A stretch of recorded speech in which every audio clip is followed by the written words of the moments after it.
वसीम रिजवी को लेकर क्या कहा मुमरा के शिया समुदाय और धर्मगुरुओं ने, साथ ही परिवार का भी आया बयान सामने।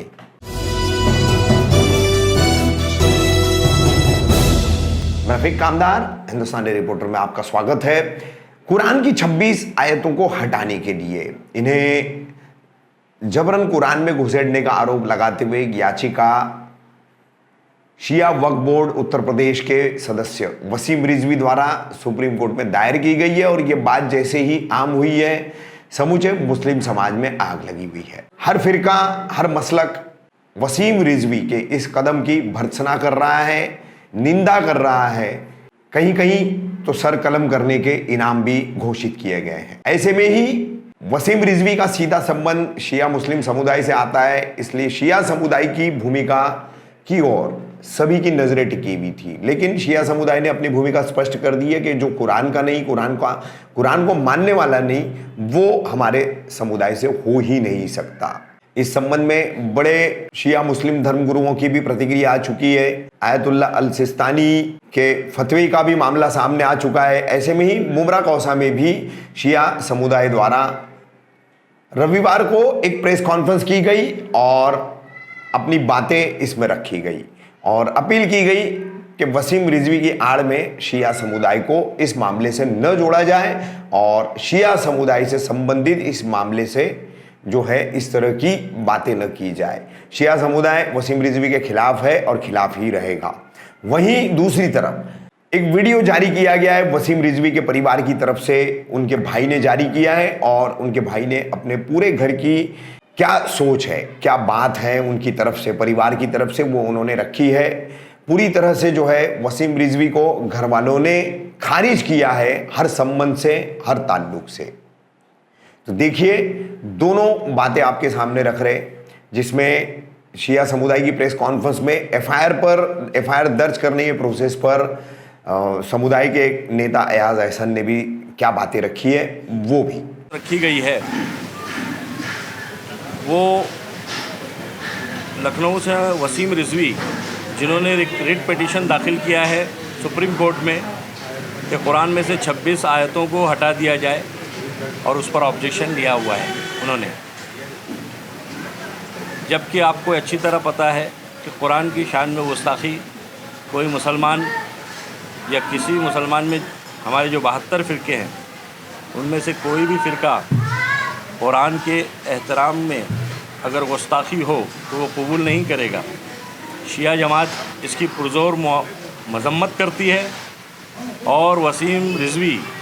उस पर लानत करती है। और हमारे उलमा, इस सिलसिले में हमारी इस बारे में बातचीत हुई कि शिया जमात के तौर तरीक़े से एक बार मीडिया को ये ज़ाहिर कर दिया जाए कि वसीम रिजवी का शिया जमात से कोई लेना देना नहीं है। ऐसे बहुत सारे मामलों में वसीम रिजवी ने इससे पहले भी एतराज़ात दिखाए हैं और खलफिशार पैदा करने की कोशिश की उम्मत मुस्लिमा में। तो हमारी ये कोशिश है कि इत्तेहाद कायम रहे। शिया जमात अपनी तरफ से ये ऐलान करती है कि वसीम रिजवी का हमारे शिया जमात से कोई लेना देना नहीं है, क्योंकि वो इंसान ही नहीं हो सकता जो कुरान की तरफ उंगली उठाए। कुरान जो है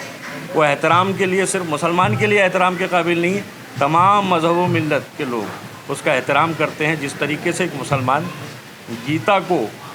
भी एहतराम करता है, किसी भी किताब को वो एहतराम की नज़र से देखता है, तो उसी तरीके से मुसलमानों की किताब जो है कुरान,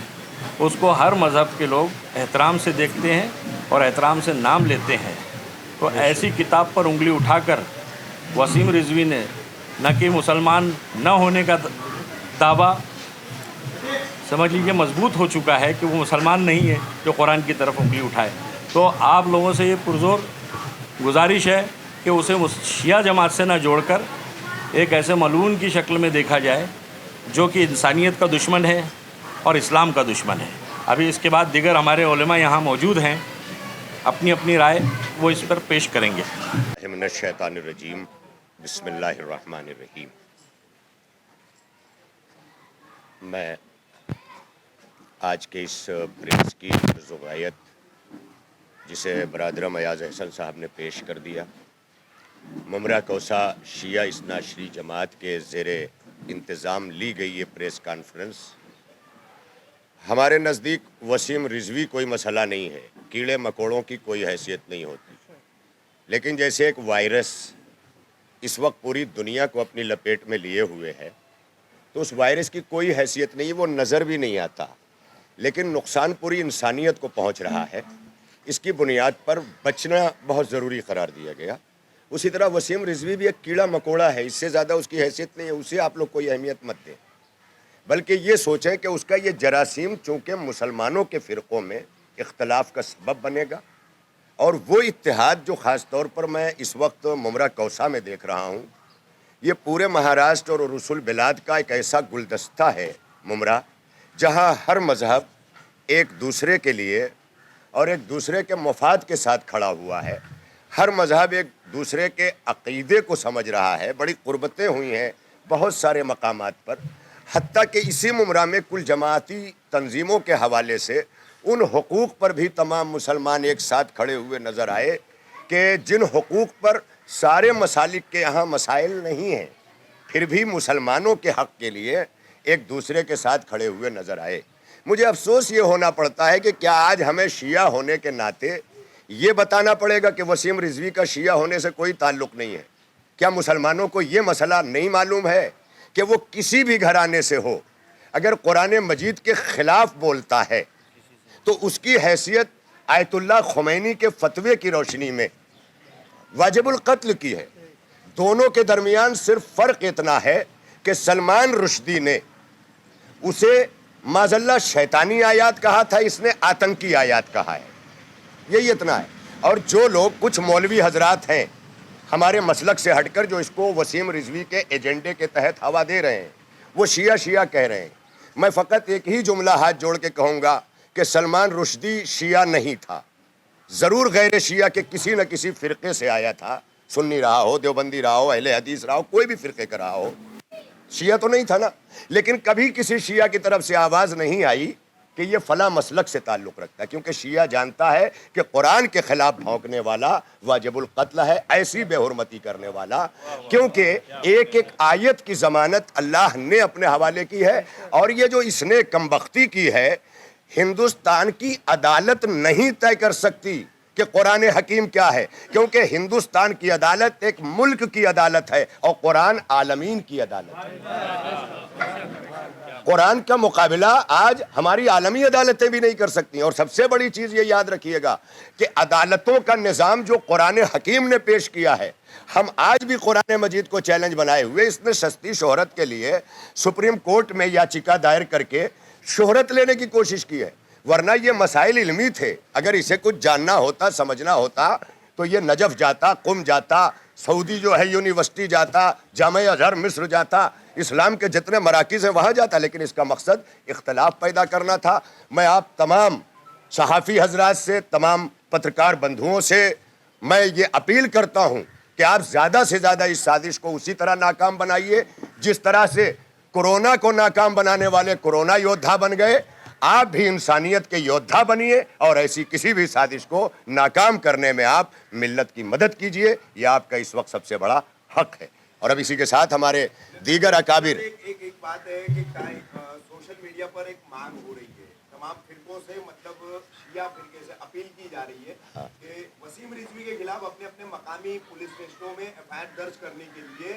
شیعہ حضرات آگے آئے، تو اس اپیل کو کتنی آپ توجہ دے رہے ہیں، اس پر کیا عمل کر رہے ہیں، کچھ اس کو رسپانس ہے آپ لوگوں کی طرف؟ جی پورا ہے۔ میں کہنا یہ چاہتا ہوں کہ جب ہر جگہ پر یہ مسائل سارے مسلک کے ایک ہیں تو یہ ایک الگ سے ہیڈنگ کیوں دی جا رہی ہے کہ شیعہ آگے آئیں؟ قرآن جب سب کا ہے، حرم پاک بھی، اللہ بھی، قرآن بھی ایک، تو یہ شیعہ حضرات کو آگے لانے کا مطلب بار بار یہ کیوں سازش کی جا رہی ہے کہ شیعہ آگے آ کے بتائیں کہ وہ شیعہ نہیں ہے، جب قرآن بتا رہا ہے وہ شیعہ نہیں، اہل بیت بتا رہے ہیں وہ شیعہ نہیں، ہمارے مراجع بتا رہے ہیں وہ شیعہ نہیں، تو یہ لفظ بار بار کیوں تکرار ہو؟ علماء کونسل مولانا محمود دریابادی صاحب نے اپنا لیٹر جاری کیا، اس میں بھی انہوں نے ایک بات کی کوشش کی کہ اوپر لکھتے ہیں سید وسیم رضوی سابق شیعہ وقف چیئرمین، اس وقت اس کو سابق شیعہ لکھنا چاہیے، سابق شیعہ چیئرمین کیوں؟ سابق شیعہ ہے وہ، لیکن یہ ہمارے ساتھ ہو رہا ہے، हाँ, मैं एक और कहूंगा कि मौलाना महमूद दरियाबादी साहब ने नीचे उस लेटर में नोट लगाया, आपकी इत्तला के लिए बता दूं, उलमा काउंसिल का आप लोग फाइंड आउट कर लीजिए, उसमें उन्होंने नोट लगाया कि शिया मकतब ने उसे खारिज कर दिया। जब उलमा काउंसिल ये लिख रही है तो आप लोगों के लिए वो सब हुज्जत है। जहां जहां मुसलमान पुलिस स्टेशनों में जाएंगे, शिया नुमाइंदे और उलमा और शिया हमारे कार्यकर्ता हर जगह साथ साथ जाएंगे। जहां कुरान का मसला होगा, शिया मुसलमान है, सिर्फ मुसलमान है, और जब कुरान से आगे हटके दीनियात का मसला आएगा, तब सुन्नी दीनियात होगी, तब शिया दीनियात होगी। कुरान सबका एक है और सबको जाना पड़ेगा साथ। जिस वक्त इराक में है, जिनसे पोप फ्रांसिस अभी मिल के गया है, उन्होंने आज नहीं, तकरीबन ये गुज़श्ता बरस के अंदर आयतुल्लाह बशीर नजफ़ी और आयतुल्लाह सिस्तानी दोनों के यहाँ से इसके खारिज इस्लाम और खारिज शियत होने के मकतूब मौजूद हैं। लिहाजा ये फतवे आ चुके हैं और फतवा देने की ज़रूरत नहीं पड़ती। जो इंसान कुरान के ख़िलाफ़ ऐसा काम कर दे, उसे इस्लाम खुद निकाल देता है। मुफ्ती क्या निकालेगा? जिस तरह से उन्होंने सर एक तीर से तीन शिकार करने की कोशिश की, शिया और सुन्नी मसलक में झगड़ा लगाने की कोशिश की है, प्लस हिंदू और मुसलमानों में, और प्लस अपनी पार्टी को फ़ायदा पहुंचाने की। तो आखिर क्यों आलमी सतह पर भी, जैसे आपने अभी मुज्तहिद की बात की, तो आलमी सतह पर क्यों पहले से उन्हें खारिज नहीं किया गया, अब कहीं जाके आवाज़ उठ रही है जब एक बड़ी आग लगने का खदशा पैदा हुआ? आपको मेरे सवाल का पूरा जवाब नहीं मिला। अभी मैंने कहा कि गुज़श्ता बरस दे चुके, वो तो जब ये करके कमीनगी सामने आया तब वो फतवा साथ उसके उभर के आया, वरना फतवा उसको पहले दिया जा चुका। भाई, व्हाट अबाउट एफआईआर? देखिए, कल भी एक डेलीगेशन किया था पॉलिटिकल पार्टी का, आप भी उसमें थे, तो कुछ गाइडलाइन का हवाला दिया गया, कुछ प्रोसीजर का हवाला दिया गया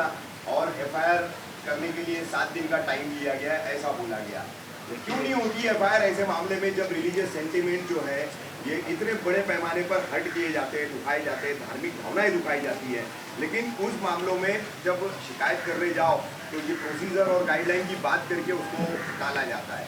क्यों नहीं इस पर जो है मुत्तहिद होकर के सभी लोगों को आवाज़ उठानी चाहिए, और वो क्यों नहीं हो रहा है? देखिए, कल मैं एनसीपी के डेलीगेशन के साथ एक पॉलिटिशियन के हिसाब से गया था, और आज जो है इस प्रेस कॉन्फ्रेंस में मैं शिया जमात का सदर होने के नाते और उलमाओं के साथ यहाँ हाजिर हूँ। इसमें सबसे पहले मैं आपको ये बता दूँ, एफआईआर की जो शक्ल है, गालिबन सुप्रीम कोर्ट में अगर कोई पिटीशन लीगल पॉइंट्स के हिसाब से मैं आपको बता रहा हूँ कि अगर किसी ने रिट सुप्रीम कोर्ट में अगर डाली है किसी चीज़ पर, तो उस पर एफआईआर होने के मुमकिनात कम है। वजह यह है कि वो मैटर पेंडिंग में है सुप्रीम कोर्ट में। हाँ, ये हम कोशिश कर सकते हैं कि इस पर एफआईआर लॉन्च हो जाए, लेकिन ये शक्ल उस सूरत में हो सकती थी कि इससे मुनफरिद इस मौजू से हटकर कोई मौजू पर अगर वसीम रिजवी ने कहा है तो उस पर वो एफआईआर लॉन्च हो सकती है। लीगली उस मैटर पर इसलिए नहीं हो सकती कि मैटर अभी पेंडिंग में है सुप्रीम कोर्ट। सुप्रीम कोर्ट में अगर वो निकाल लग जाएगा उसका, या वो याचिका खारिज हो जाए या उस पर फैसला हो जाए, तो उसके बाद हम उसको अलग से एक एफआईआर की शक्ल दे सकते हैं। लेकिन गालिबन इस सूरत में पुलिस भी थोड़ी सी डिप्लोमेटिक चलेगी, क्योंकि उनके लिए भी एक मजबूरी है कि अगर लीगल एक्सपेक्ट सुप्रीम कोर्ट से जब तक गाइडलाइंस के हिसाब से उनको लीगल एडवाइज़र से एडवाइस लेकर ही उस पर एफआईआर की शक्ल तैयार करनी होगी। यहाँ से भी रफ़ीक चाचू इंशाअल्लाह अभी पूरा हमारा वफद जो है मुमरा पुलिस स्टेशन जाएगा, और कोशिश हम भी करेंगे कि वसीम रिजवी के ख़िलाफ़ एफआईआर दर्ज हो। वहाँ से जवाब क्या मिलता है वो अभी आपको वहाँ पहुँचने के बाद बताया जाएगा। डीसीपी साहब से हमको इंशाल्लाह मुतमईन है हम कि इस तरीके की कार्रवाई वो आगे बढ़ाएंगे, और अभी सीनियर साहब से भी मेरी बात हुई कि इसके बाद फ़ौरन हमारा मेमोरेंडम उमरा पुलिस स्टेशन को जाएगा उलेमाओं के साथ। मौलाना अभी इस वक्त जो देखिए,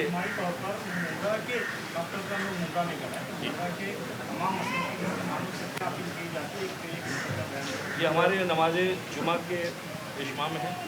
और ये 5 वक्त नमाज मौलाना गौहर साजिद साहब यहाँ के प्रॉपर हैं। आप इनकी एक एक बाइट लीजिए क्योंकि ये बिलोंग करते हैं। आप बिस्मिल्लाहिर्रहमानिर्रहीम अल्हम्दुलिल्लाहि रब्बिल आलमीन वस्सलातु वस्सलाम अला मुहम्मदिन व आलिहि तय्यबीन अत्ताहिरीन। मैं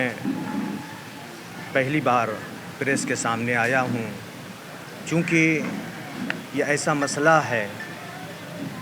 कि हर मुसलमान के लिए वाजिब हो गया कि वह आवाज़ उठाएं।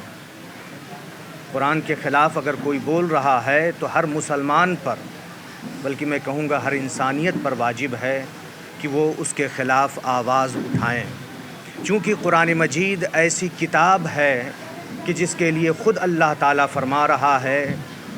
سورہ بقرہ کی پہلی آیت ہے الف لام میم ذالک الکتاب لا ریب فیہ، یہ ایسی کتاب ہے کہ جس کے اندر کوئی شک و شبہ نہیں ہے، کسی شک و شبہ کی گنجائش نہیں ہے۔ چونکہ آیات قرآنی کے سلسلے میں گفتگو کی ہے، قرآن کے حوالے سے اگر کسی نے قرآن مجید کی ایک آیت سے انکار کیا تو اس نے گویا پورے قرآن کا انکار کیا ہے،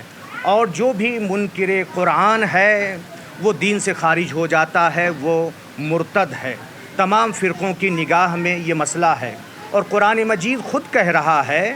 لا یاتیہ الباطل من بین یدیہ ولا من خلفہ، قرآن مجید میں باطل کسی بھی طرف سے نہیں آ سکتا ہے، نہ سامنے سے نہ پیچھے سے، یعنی اس سے مراد یہ ہے کہ کبھی کسی وقت بھی جب سے یہ قرآن نازل ہوا ہے کوئی اس کے اندر کچھ آیات اپنی طرف سے داخل نہیں کر سکتا ہے اور نہ ہی کم کر سکتا ہے۔ اس کے لیے بھی قرآن نے کہا ہے اِنَّا نَحْنُ نَزَّلْنَا الذِّكْرَ وَإِنَّا لَهُ لَحَافِظُونَ، ہم نے اس ذکر کو یعنی قرآن مجید کو نازل کیا ہے اور ہم ہی اس کی حفاظت کرنے والے ہیں۔ تو میں ایک اعلان کر رہا ہوں کہ سید وسیم رضوی سے ہمارا کوئی تعلق نہیں ہے، میں ان کا بھائی ہوں چھوٹا، نہ میری ماں کا ہے، نہ میرے بھائی کا ہے، نہ میری بہن کا، کسی کا کوئی تعلق نہیں ہے ان سے۔ وہ پاگل ہو گئے ہیں، مجنون ہو گئے ہیں، وہ جو سمجھ میں آتے ہیں وہ کرتے ہیں، نہ وہ نماز نہ روزہ کچھ کرتے نہیں، نہ ان کو دین نہ اسلام سے کوئی مطلب ہے، اس لیے وہ اس طرح کی باتیں بولتے ہیں۔ جو دین اور اسلام سے جڑا ہوتا ہے اس کے دل میں خوف ہوتا ہے، وہ اس طرح کی باتیں بول ہی نہیں سکتا۔ وہ کسی کے اشاروں پہ یہ سب باتیں بول رہے ہیں، کون ان سے کہلا رہا ہے، کون پالیٹکس کر رہا ہے، یہ میں اس میں نہیں پڑھنا چاہتا، لیکن بہرحال میرا ان سے تعلقات 3 سال سے کچھ نہیں ہے، اور میں اپنے گھر میں رہتا ہوں، یہاں سے ان سے کوئی تعلق نہیں ہے، کشمیری محلے سے ان کا کوئی تعلق نہیں ہے، نہ وہ کشمیری محلے میں آتے ہیں۔ کوئی بھی محلے والا یہ گواہی دے دے، کھڑا ہو کے کہہ دے کہ وسیم رضوی میرے گھر آتے ہیں یا وسیم رضوی کشمیری محلے آتے ہیں۔ میرا کوئی تعلق نہیں ہے، نہ میں وسیم رضوی سے کوئی تعلق رکھنا چاہتا ہوں، نہ میں، نہ میری ماں، نہ میرا بھائی، نہ میری بہن، کوئی تعلقات رکھنا نہیں چاہتا ان سے۔ ہم لوگوں نے سارا تعلقات ان سے ختم کر دیا۔ اتنا بڑا گناہ کبیرہ اس کو کہا جائے، انہیں نے الفاظ بولے ہیں۔ بہرحال قرآن کی حفاظت تو اللہ کرے گا، جو بے شک ہے، اس نے کہا ہے، اس کا کچھ نہیں ہوگا، آپ بے فکر رہیے، اس میں سے نہ ایک نقطہ ہٹے گا، نہ ایک زبر ہٹے گا، نہ زیر ہٹے گا۔